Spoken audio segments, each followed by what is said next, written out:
Setiap orang ada masanya, dan setiap masa ada orangnya. Setiap pemimpin ada masanya, dan setiap masa ada pemimpinnya. Tidak ada yang abadi untuk pemimpin. Seperti kata pengkhotbah, segala sesuatu ada waktunya. Ibadah ini akan dipimpin oleh pendeta Yerika Menilai SCH dengan tema estafet kepemimpinan. Jemaat dipersilakan berdiri sambil kita nyanyi bersama dalam PKJ nomor 13 bait 1 dan baitnya yang kedua.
Kita habiskan ibadah saat ini dalam nama Bapa, Anak, dan Roh Kudus.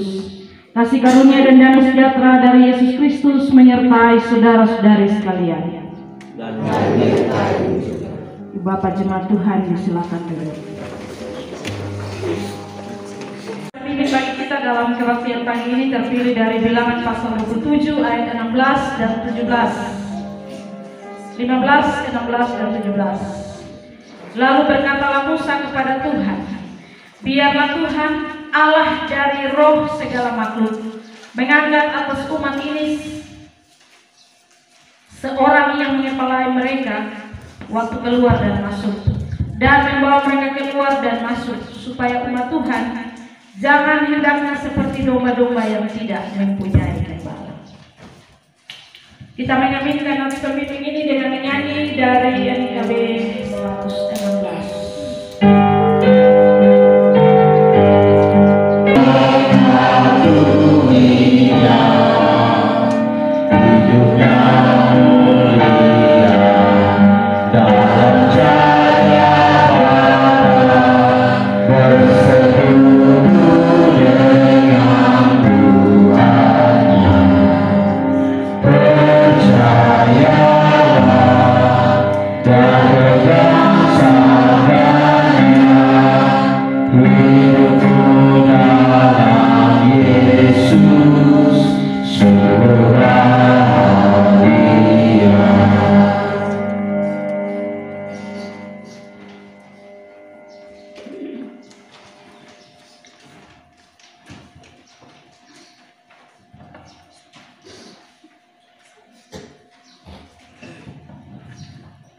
Jemaat Tuhan yang terkasih, mari kita merendahkan diri di hadapan Tuhan dan mengaku dosa kita kepadanya.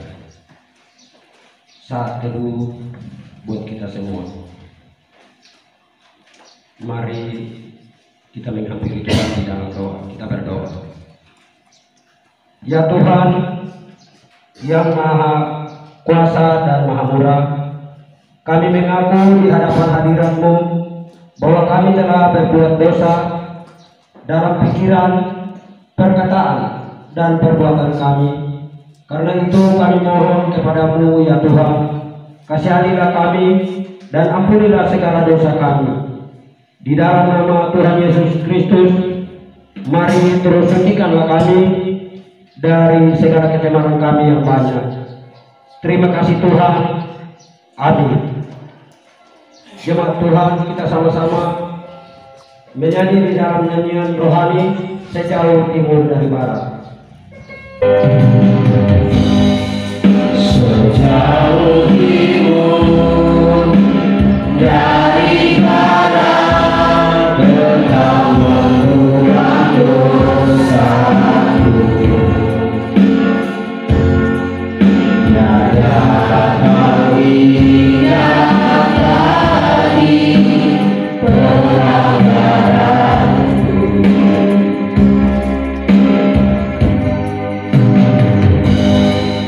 Jauh ke dalam jubir maut, Kau mengorbankan dosaku.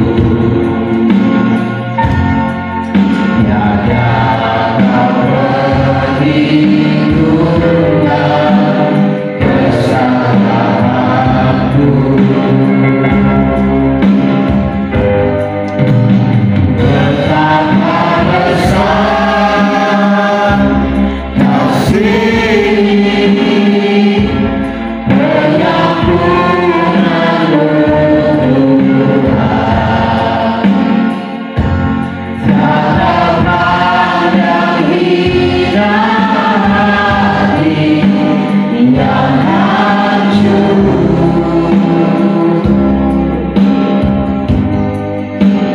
Ku menerima kasih kepadamu ya Tuhan.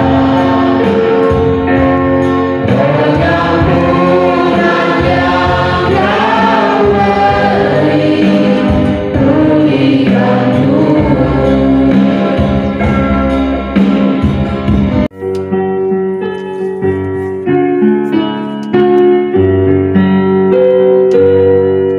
Bagaikan surya paling tersembunyi, Engkau tampil sinar yang terang. Aku bayangkan hidup menyendiri, dan tergelap dan membuat seram. Tapi cahaya Tuhan menyinari sampai ke hati, sampai ke hati. Akan bisa tidak memandang, melihat surya yang cemerlang. Silakan duduk. Jika ada puji-pujian dari jemaat yang kita persiapkan bilangan pasal 27 ayat 12 sampai 23, kita akan dituntun oleh pelayan. Jemaat Tuhan yang dikasihi, sebelum kita baca dan merenungkan kebenaran Tuhan, mari saya mengajak kita semua tunduk dan berdoa. Kita berdoa. Kembali lagi ya Tuhan, kami ada di rumah-Mu yang kudus. Kami bersyukur atas kasih dan pertolongan hanya daripada-Mu yang telah mengumpulkan kami semua di dalam kesibukan kami sepanjang hari ini Tuhan. Kami yang ada Tuhan tidak luput dari salah dan dosa, tapi kami percaya di pagi hari ini Engkau memanggil kami semua untuk ada di rumah-Mu yang kudus ini Tuhan, untuk Tuhan berkati dan Tuhan sertai kami. Kesempatan pada pagi hari ini Tuhan, tiba saatnya kami akan membaca dan merenungkan satu kebenaran firman Tuhan. Hamba-Mu yang telah Engkau percayakan untuk menyampaikan kebenaran firman Tuhan bagi kami semua. Mari ya Tuhan, berkati dan sertai hamba-Mu Tuhan, agar kebenaran firman-Mu yang telah ditaburkan untuk kami semua tidak berlalu begitu saja dalam kehidupan kami. Kami yang sebagai umat Tuhan yang mendengar, kiranya Tuhan mau menggerakkan hati diri kami Tuhan, agar kami mampu menerapkan kebenaran firman Tuhan ini dalam kehidupan kami. Mari ya Tuhan, berfirmanlah kepada kami semua, karena kami yang hadir saat ini sudah siap untuk membaca dan merenungkan akan satu kebenaran firman Tuhan. Di dalam nama Yesus firman yang hidup itu, kami berdoa. Firman Tuhan yang berikut, Yosua mengganti Musa. Dan beginilah bunyinya. Tuhan berfirman kepada Musa, naiklah ke gunung Abarim ini, dan pandanglah negeri yang kuberikan kepada orang Israel. Sesudah engkau memandangnya, maka engkau pun juga akan dikumpulkan kepada kaum leluhurmu, sama seperti Harun abangmu dahulu. Karena pada waktu pembantahan umat itu di padang gurun Sin, kamu berdua telah memberontak terhadap titahku untuk menyatakan kekudusanku di depan mata mereka dengan air itu. Itulah mata air Meriba dekat Kades di padang gurun Sin. Lalu berkatalah Musa kepada Tuhan, biarlah Tuhan, Allah dari roh segala makhluk, mengangkat atas umat ini seorang yang mengepalai mereka waktu keluar dan masuk, dan membawa mereka keluar dan masuk, supaya umat Tuhan jangan hendaknya seperti domba-domba yang tidak mempunyai gembala. Lalu Tuhan berfirman kepada Musa, ambillah Yosua bin Nun, seorang yang penurun, letakkanlah tanganmu di atasnya, suruhlah ia berdiri di depan Imam Eliasa dan di depan segenap umat. Lalu berikanlah kepadanya perintahmu di depan mata mereka itu, dan berilah dia sebagian dari kewajibanmu, supaya segenap umat Israel mendengarkan dia. Ia harus berdiri di depan Imam Eliasa, supaya Eliasa menanyakan keputusan Urim bagi dia di hadapan Tuhan. Atas titanya mereka akan keluar, dan atas titanya mereka akan masuk. Ia beserta semua orang Israel, segenap umat itu. Maka Musa melakukan seperti yang diperintahkan Tuhan kepadanya. Ia memanggil Yosua dan menyuruh dia berdiri di depan Imam Eliasa dan di depan segenap umat itu. Lalu ia meletakkan tangannya atas Yosua dan memberikan kepadanya perintahnya, seperti yang difirmankan Tuhan dengan perantaraan Musa. Demikian sabda Tuhan. Diberkatilah setiap telinga yang mendengar dan hati yang terbuka bagi firman Allah. Haleluya. Haleluya. Haleluya. Haleluya. Jemaat Tuhan silakan dulu.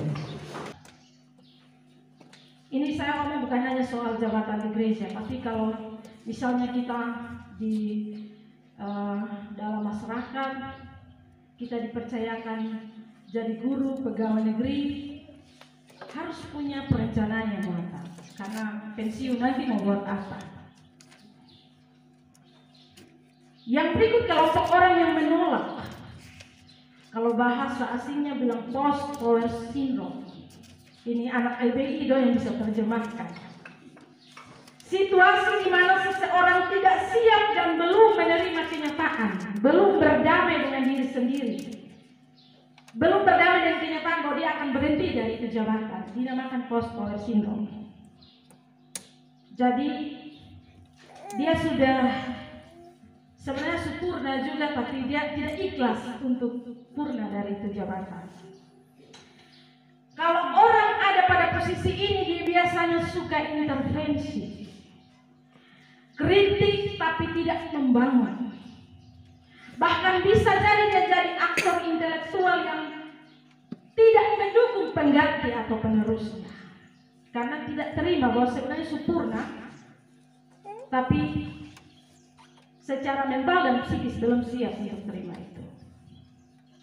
Kalau masih ada itu dalam kondisi-kondisi pelayanan kita, coba kita data dan kita periksa. Sebenarnya itu keadaannya menunjukkan krisis. Lalu apa hubungannya dengan bilangan 23 ini Bapak Mama? 27 ini.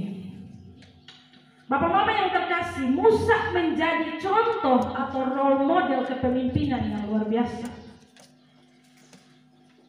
Dia memang pernah membuat kesalahan dalam ayat 14 tadi, sehingga Tuhan tidak izinkan dia masuk tanah Kanaan. Dan dia hanya diizinkan Tuhan naik di gunung dan menatap dari jauh, tanpa bisa masuk ke sana. Tapi yang dilakukan Musa justru sangat positif sebagai seorang pemimpin. Bapak Mama, saya sampai di Israel sana, saya lihat bahwa Israel, Yordania, Palestina, Mesir, negara-negara yang ada di semenanjung Israel itu, dia pun topografi sama. Gurun pasir, tapi bukan pasir yang rata, pasir yang betul-betul gunung. Itu masih ada sekarang. Bayangkan kalau ribuan tahun yang silam membimbing sejumlah orang di tengah-tengah pasir, padang pasir, dengan tujuan dan harapan masuk ke tanah yang dijanjikan Tuhan, tapi Tuhan tidak izin masuk ke sana. Itu menyakitkan, karena proses Israel itu selama 40 tahun. Ada banyak hal yang dialami dan bahkan sudah sampai di penghujung. Tapi bagi kita hal yang sederhana saja, Tuhan batalkan untuk masuk ke Kanaan. Mungkin bagi kita terlihat sederhana dan sepele. Refleksi yang kuat bagi kita bukan soal besar dan kecilnya kesalahan yang terlihat, sepele tadi, di masa dan Meribah, tapi soalnya pada taat atau tidak taat pada kehendak Tuhan. Konsekuensi dari ketidaktaatan adalah hukuman dari Tuhan. Ya, di gereja kita berjumpa banyak dengan itu. Kadang kita evaluasi pelayanan mandek tidak jalan dimulai dari hal-hal yang kita bilang sepele tadi, tapi sebenarnya menuntut kita untuk koreksi dan evaluasi lebih dalam, taat atau tidak taat. Karena ingat bahwa taat dan tidak taat konsekuensinya ada pada pertanggungjawaban kita dengan Tuhan. Bapak Mama, saudara-saudara yang dikasihi Tuhan, bacaan kita bercerita bahwa Musa ini tipe pemimpin yang luar biasa, dan kita bisa melihat buktinya dari ayat-ayat yang kita baca. Yang pertama, Musa meminta Tuhan memilih pengganti supaya ia tidak seperti membiarkan Israel seperti domba tanpa gembala. Dia tahu selama 40 tahun pimpin bangsa yang tegar tengkuk, dan Israel adalah bangsa yang susah diatur. Tapi dia minta supaya tetap ada pemimpin yang melanjutkan perubahan. Ini hal yang sangat positif kita catat dari tokoh Musa. Walaupun dia sudah siap dengan konsekuensi yang dia terima tidak sampai masuk ke Kanaan, tapi dia ikhlas untuk menyiapkan pemimpin yang nantinya bisa menuntun Israel ke perubahan. Yang kedua, permintaan Musa ini menggambarkan pemimpin yang tahu keterbatasan diri, tahu kelemahan, tapi tidak putus asa. Tidak juga mencari jebakan bagi pemimpin yang akan meneruskan. Tidak juga menjadi pisau melati bagi pemimpin setelahnya. Orang kalau cinta pelayanan, dia mau supaya dia berdiri walaupun sudah tidak ada dalam sistem, tapi dia berdiri sebagai pendukung, support untuk yang melanjutkan pelayanan. Ya, kadang-kadang kita ini kadang-kadang masih berprinsip, apalagi kalau ada dinamika dalam pelayanan baru estafet dilanjutkan, biasanya itu menuai masalah. Karena apa? Semangat spirit yang ditabur adalah bara api dendam kesumat. Jadi ada yang bilang bahwa lu naik dulu baru nanti kita lihat gitu. Kalau orang Kupang bilang angka kas naik berjolok kas turun. Ya, mudah-mudahan kita tidak memberlakukan itu, karena kita percaya bahwa semua kita Tuhan kasih keterbatasan, Tuhan kasih kelebihan, dan ada saat dimana kita dipercaya untuk mengalami masa dimana kita dipercayakan sebagai pemimpin. Saya ingat kita 2 minggu lalu diingatkan tentang firman Tuhan, kadang-kadang lain di bibir, lain di hati. Mudah-mudahan kita push spirit mendukung pelayanan dalam hal apapun itu betul-betul lahir dari hati. Hal positif ketiga adalah Musa dalam permintaan itu mau supaya pemimpin yang melanjutkan pelayanan berikutnya adalah pemimpin yang betul-betul bisa melanjutkan hal-hal yang baik. Dan itu dibuktikan dengan doa yang tulus dari seorang Musa. Karena dia tahu bahwa dia ini Tuhan pakai untuk bawa di padang gurun, tapi pemimpin yang melanjutkan adalah pemimpin yang harus bawa masuk di tanah Kanaan dan menghalau bangsa-bangsa yang sudah ada di situ. Dan itu juga tanggung jawab yang luar biasa. Musa menggambarkan pribadi yang legowo, yang tidak egois, tapi justru bahagia dan bangga ketika penerusnya berhasil dan sukses. Ya, sekarang ini kan lagi tren kata-kata kalimat bilang senang lihat orang susah, susah lihat orang senang. Ini juga kadang-kadang kalau orang masih ada di dalam circle apa tadi, post-power syndrome, dia susah lihat kalau orang yang meneruskan itu baik. Begitu. Musa berjiwa besar menyerahkan estafet pelayanan dengan tidak menghitung jeri lelahnya selama 40 tahun. Dia bahkan rela mempersiapkan, membentuk ini Yosua dari masa ketika ada di padang gurun. Nah, kadang-kadang kita ini kalau kita mau renungkan, sebenarnya soal jabatan di masyarakat, di gereja itu lebih kepada pendampingan. Yang tua harusnya memberi dukungan kepada yang muda-muda, karena dia matahari sudah menuju senja. Begitu. Dia tidak bisa jadi pemain tunggal yang terus sampai di senja. Musa tahu dan sadar bahwa potensi dalam diri Yosua itu sangatlah tepat untuk Tuhan pakai sebagai pemimpin pengganti dirinya.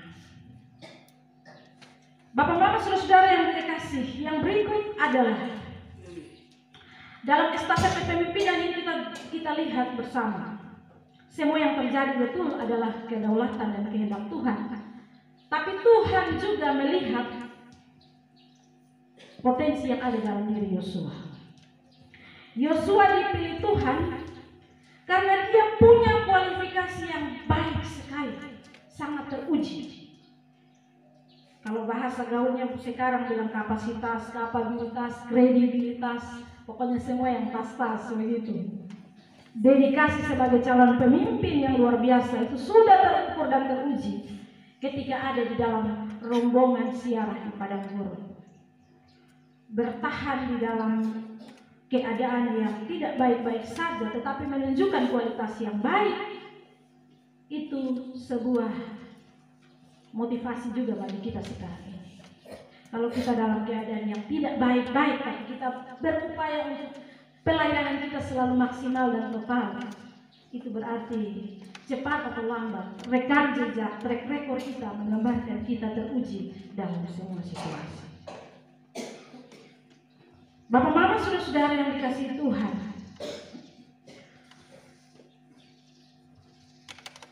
ketaatan yang digambarkan dalam pribadi Yosua itu menjadi potensi baik dari Yosua sendiri untuk meneruskan tanggung jawab pelayanan yang dipercayakan kepadanya. Saya kira ini relevansi terlalu pas untuk kita sekarang ini, apalagi anak-anak muda mau memberi diri untuk pelayanan. Pagi hari ini kita bukan perhadapkan, tapi kita utus mereka untuk misi pelayanan yang ada dalam klasis. Sebenarnya saya mau bilang bahwa kalau kita belajar untuk mau merenungkan, mengisi masa muda kita, bahkan mempersiapkan diri kita untuk menjadi pemimpin masa depan, pemimpin masa kini dan masa depan, dimulai dari hal-hal yang kecil dan sederhana. Ya, kadang-kadang di gereja orang tidak anggap itu sebagai pelayanan yang luar biasa. Minta jadi presbiter selalu banyak alasan kiri kanan. Dan saya mencatat ada dua hal yang sering jadi penyakit. Penyakit yang pertama adalah kita tahu tapi kita tidak mau.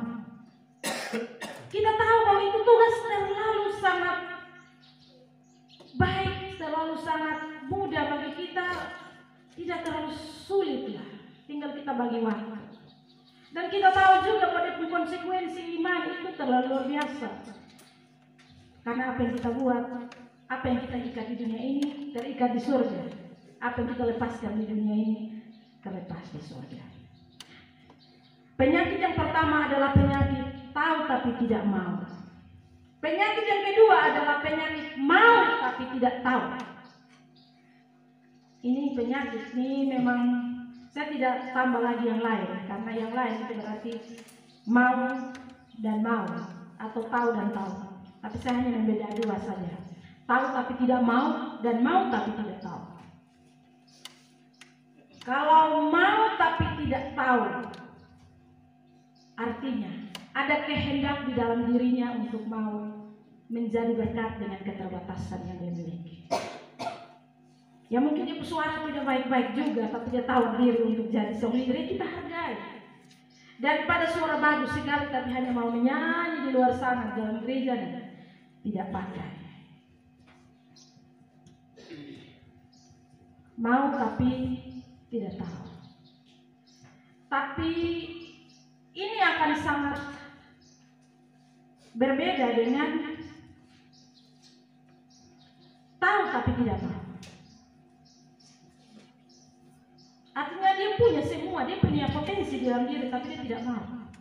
Saya membayangkan seandainya Yosua, dia ini pada posisi dia punya keterbatasan dan Tuhan pakai melewati lintas batas pergumulan waktu yang luar biasa. Kita tidak terlalu tahu berapa lama dia dibentuk di padang gurun, tapi itu berarti bahwa dia mengalami pembentukan untuk siap menjadi seorang pemimpin. Ya kita pun semua mesti ada pada posisi demikian. Kalau kita anak muda, kita pun bayangan, kita pun mimpi, kita harus jadi begini, jadi begini. Tapi kita tidak mau memberi diri, maka sebenarnya kita sedang menggunting jalan-jalan menuju masa depan yang baik. Karena itu belajar dari suksesi kepemimpinan Musa dan Yosua, estafet kepemimpinan yang sangat baik sekali karena proses pembentukannya berjalan dengan baik. Kita belajar 3 hal. Yang pertama, kita belajar bahwa Allah peduli dalam segala situasi. Terlepas dari semua dinamika yang terjadi dalam kehidupan bangsa Israel, Allah berinisiatif penuh untuk membawa bangsa Israel sampai kepada tanah perjanjian. Itu tidak bisa dilepaskan dari cara memahami kita tentang kepemimpinan yang terjadi. Artinya bahwa dalam segala situasi kita harus tahu bahwa Allah di tempat yang paling pertama. Yang kedua, ketaatan pada Tuhan menjadi kunci yang sangat penting. Tidak perlu bersungut-sungut hitung kita punya jasa baik, tapi percaya bahwa semua yang kita lakukan di hadapan Tuhan diperhitungkan oleh Tuhan. Kadang-kadang kita memberi juga kita ada ikut dengar, kira-kira kita pemberian ini majelis ada warta di mimbar atau tidak. Yang mudah-mudahan kita di sini tidak demikian.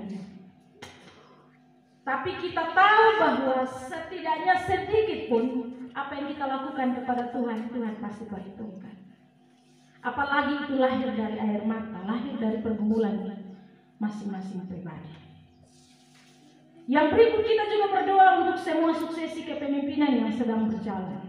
Kita percaya bahwa Tuhan hadirkan pemimpin yang sungguh-sungguh teruji integritas dan kapasitas diri. Nah, berdasarkan pengalaman Musa ini, kita belajar untuk melihat pola pengasuhan, pola pendampingan kita sebagai pemimpin di lingkup kecil. Di rumah tangga misalnya, orang tua harus menjadi teladan dalam ketaatan kepada Tuhan. Itu bagian dari persiapkan kader di masa depan. Jangan orang tua juga tidak tahu berdoa, apalagi hari Minggu suruh mama dan anak yang pergi, bapak di rumah. Maka kita lihat di dalam gereja subuh ini seperti mama-mama semua yang ada di dalam. Kalaupun bapak kita hitung jari juga tidak lengkap. Saya berpikir begini, kira-kira apa yang terjadi dengan jemaah di subuh? Semakin panas, semangat mereka bergereja justru semakin turun. Bab Mama kita lihat bersama permintaan Musa untuk meletakkan tangan memberikan wibawa tersendiri. Ada doa yang ditaruh Musa dalam keberlanjutan kepemimpinan dalam diri Yosua. Berapa banyak orang tua yang berdoa bagi ibu anak pagi-pagi. Jangan-jangan anak susah kita tambah makin hancur lagi. Tidak ada orang tua. Padahal begini, sebenarnya begini Bang Mama. Saya percaya, saya juga jadi orang tua. Tidak ada orang tua yang mau supaya dia anak gagal. Karena ketika dia dengar bahwa istri hamil, anak lahir, besar, itu dia mengalami pembentukan yang luar biasa. Setiap hari dia berdoa supaya dia punya anak pasti berhasil. Kita mau juga gereja ini melahirkan pemimpin-pemimpin yang punya kecintaan terhadap gereja ini. Jadi entah dia dipercayakan mau di masyarakat, mau di desa, mau di legislatif, mau di gereja, betul-betul jiwa dan keteladanan itu ditunjukkan pada kecintaan membangun negeri ini. Karena itu pagi hari ini spirit yang diberikan dari Musa ini mengingatkan kita semua. Kita jangan pikir dulu yang besar-besar, tapi kita mulai dari ruang lingkup yang kecil. Mulai dari rumah tangga kita. Kalau sekarang kita sedang mengalami kegersangan di dalam rumah tangga, mari kita perbaiki. Saya ketika sidang sinode kemarin, saya cukup tersentak dengan 3 poin yang diingatkan kepada kita. Sekarang ini kita siap untuk menghadapi 3 jenis tsunami. Bukan tsunami air dari laut naik ke gunung ya. Tsunami yang pertama adalah tsunami teknologi, di mana teknologi semakin menggeliat kencang. Kita sampai di Maritime sana yang sinyal hati-hati hilang, anak-anak duduk di YouTube saja. Saya kira semua anak saja yang YouTube ya, tapi baik juga, ada di sisi positif, sisi negatif banyak, tapi sisi positif juga banyak. Yang tadinya ada tidak tahu bahasa Inggris, mencuci tangan was, tapi tiba-tiba dia cuci tangan dia menyanyi was. Aku bisa bilang ini anak-anak tidak ikut LBI dong, lihat dari YouTube juga biasa. Teknologi ini akan semakin hari semakin canggih. Dan kita tidak bisa menampik dampaknya. Orang tua mau tulari, kelola, anak-anak hidup dalam era yang begini. Jadi kita tidak bisa bilang tutup. Karena anak-anak sudah, kita punya anak-anak ini sudah lahir di generasi yang bilang generasi apalagi apa. Yang berikut, tsunami yang kedua adalah tsunami peradaban orang. Sekarang jadi perdebatan ngeri, dan terakhir Majelis Sinode batalkan draft yang mau dibawa ke Sabu itu tentang LGBT. Tuhan ciptakan laki-laki dan perempuan saja, tapi sekarang ada kaum yang bilang dia bukan laki-laki, bukan perempuan. Jadi laki-laki juga punya, perempuan juga miliki. Itu LGBT tambah apa lagi, lain sebagainya. Itu ada perjuangan besar-besaran untuk bagaimana LGBT diterima di gereja. Jadi kita bilang tidak, kita terima mereka dalam pelayan, tapi minta maaf. Tetap Tuhan hanya menciptakan laki-laki dan perempuan, jadi kembalilah ke habitatnya. Begitu. Dan akhirnya naskah itu tidak jadi disampaikan. Yang ketiga adalah tsunami kecerdasan artifisial, kecerdasan buatan, robot. Di Jerman ini orang datang gereja, manusianya datang gereja, tapi yang berkhotbah pendetanya robot. Kita berhadapan dengan kecanggihan teknologi yang mau tidak mau kita akan sampai ke sana.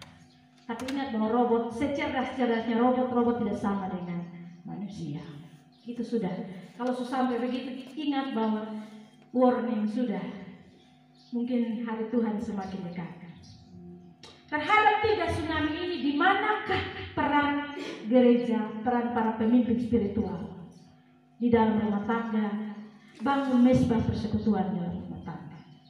Yosua bisa jadi pemimpin yang hebat, bukan dia lahir dengan sendirinya langsung instan dan selesai, tapi dia mau belajar dari hal-hal kecil ketika berada bersama dengan Musa. Setia dalam hal yang kecil, pergi untuk mengintai, sampaikan apa yang betul-betul harus disampaikan. Kadang-kala kita ini mau jadi pemimpin, tapi mau jadi pemimpin yang ada di taraf aman saja. Orang bilang iya, dia juga iya. Orang bilang tidak, dia juga tidak. Jadi dia di antara saja. Tidak bisa demikian. Kita belajar bahwa mempersiapkan kepemimpinan dimulai dengan ketaatan, kesetiaan, dan mau memberi diri. Hari ini ada teman-teman kita yang sebenarnya sudah diperhadapkan, tapi hari ini kita utus mereka karena ada tim besar yang mau kerja untuk food classes. Ada orang yang bilang, classes itu apa? Classes itu siapa? Ya, secara organisasi ketuanya ada, anggotanya ada. Tapi sebenarnya memahami representasi dari kelas itu adalah kita semua yang terhisap dalam jemaat-jemaat yang ada dalam kelas. Jadi kalau mau beri diri untuk pekerjaan Tuhan yang besar, jangan hitung dulu nanti dapat berapa, karena sudah pasti di gereja tidak ada apa-apa. Tapi besar dan kecilnya, jeripayahnya itu ditentukan oleh Dia yang mengutus. Begitupun majelis jemaat Bapak Mama. Ini ada di akhir periode. Pasti ada yang lanjut, ada yang tidak. Tapi kalau kita belajar dari Yosua, maka melanjutkan kepemimpinan, taruhlah dukungan positif bagi mereka yang lanjut. Supaya jangan seperti bola api yang kita main di dalam gereja.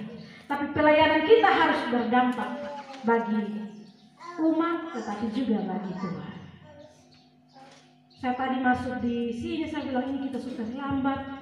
Majelisnya maju semakin kurang-kurang. Pantas kalau di depan kursi juga semakin kurang-kurang. Padahal kita sudah mau menuju hari H untuk persidangan kelas. Jadi mudah-mudahan spirit yang hidup dalam diri kita adalah ya kita semua diberi kesempatan untuk melayani Tuhan. Kalau Tuhan kasih kesempatan yang terbatas, maka pakailah itu menjadi kesempatan untuk kita menjadi berkat. Kiranya Tuhan memberkati kita semua. Amin. Jadi kita mengucapkan pengakuan iman rasuli, baiklah masing-masing kita berkata, aku percaya kepada Allah, Bapa yang Maha Kuasa, Khalik langit dan bumi, dan kepada Yesus Kristus, Anak yang tunggal Tuhan kita, yang dikandung daripada Kudus, lahir dari anak Maria, yang menderita di bawah pemerintahan Pontius Pilatus, disalibkan, mati dan dikuburkan, turun ke dalam kerajaan maut. Pada hari yang ketiga, bangkit pula dari antara orang mati, naik ke surga, duduk di sebelah kanan Allah, Bapa yang Maha Kuasa, dan akan datang dari sana untuk menghakimi orang yang hidup dan yang mati. Aku percaya kepada Roh Kudus, gereja yang kudus dan aman, persekutuan orang kudus, pengampunan dosa, kebangkitan daging, dan hidup yang kekal. NKB 282.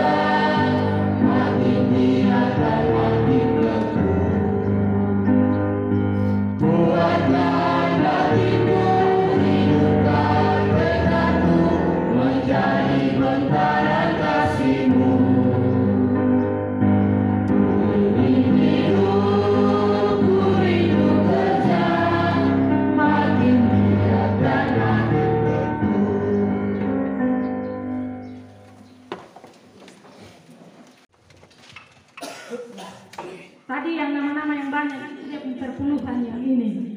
Tapi ini perpuluhan Tuhan pakai untuk pelayanan. Jadi kita persilahkan mereka mungkin menyanyi hidup ini adalah kesempatan. Sebagai sebuah pengakuan bahwa mereka siap untuk melaksanakan tugas sampai selesai.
Terima kasih untuk persembahan pujian. Ini ikrar untuk tanggung jawab pelayanan yang akan diemban.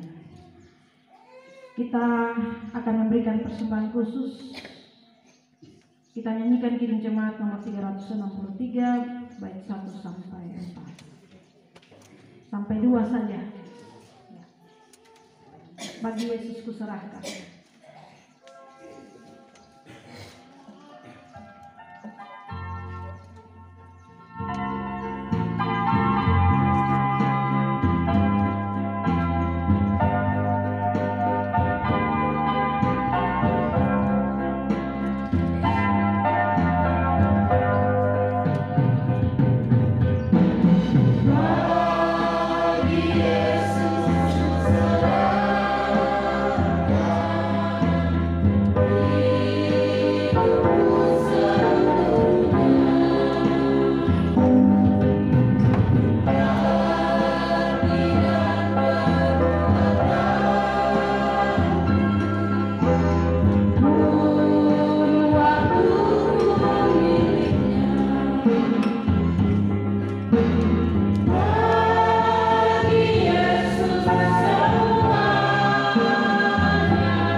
nasihat bagi teman-teman bahwa tanggung jawab pelayanan itu kita berpedoman pada panggilan dan pengutusan dari Tuhan Yesus.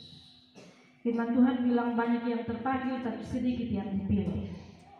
Kita baca komposisi banyak tapi nanti kadang-kadang di kerja itu juga bisa jadi tantangan tersendiri. Karena itu kita memberikan apresiasi bagi dukungan bagi kawan-kawan yang sudah bersedia diri tanggung jawab, menjalankan tanggung jawab. Kita berdoa bagi mereka supaya bisa satu hati.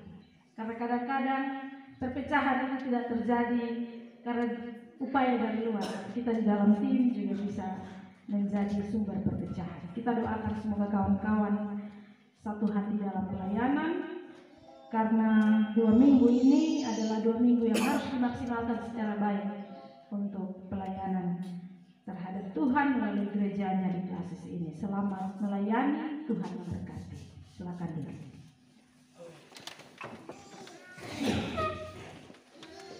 Persembahan syukur.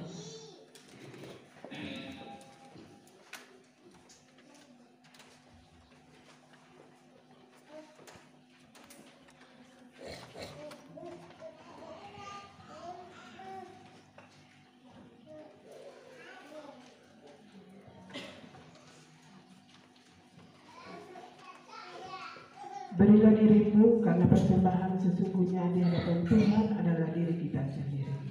Mari kita berdoa.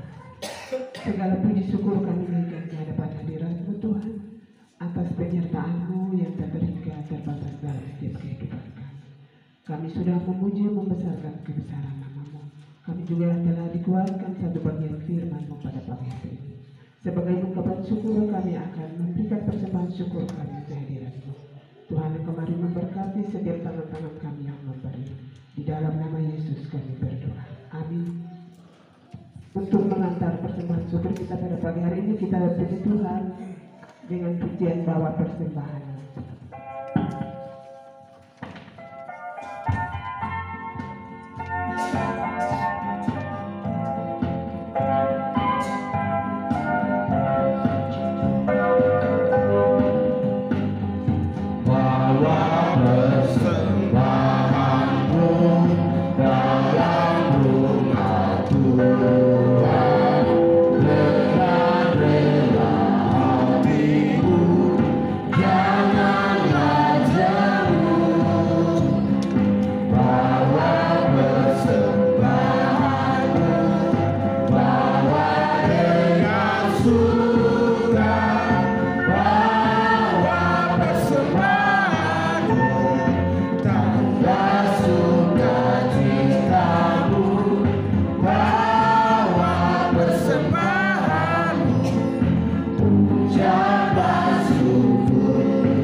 Mari kita bersyukur kepada Tuhan, kita berdoa.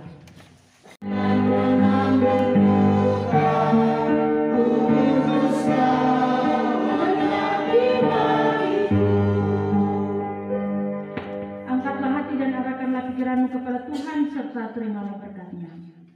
Tuhan memberkati engkau dan melindungi engkau. Tuhan menyinari engkau dengan wajah-Nya dan memberi engkau kasih karunia. Tuhan menghadapkan wajah-Nya kepadamu dan memberi engkau damai sejahtera.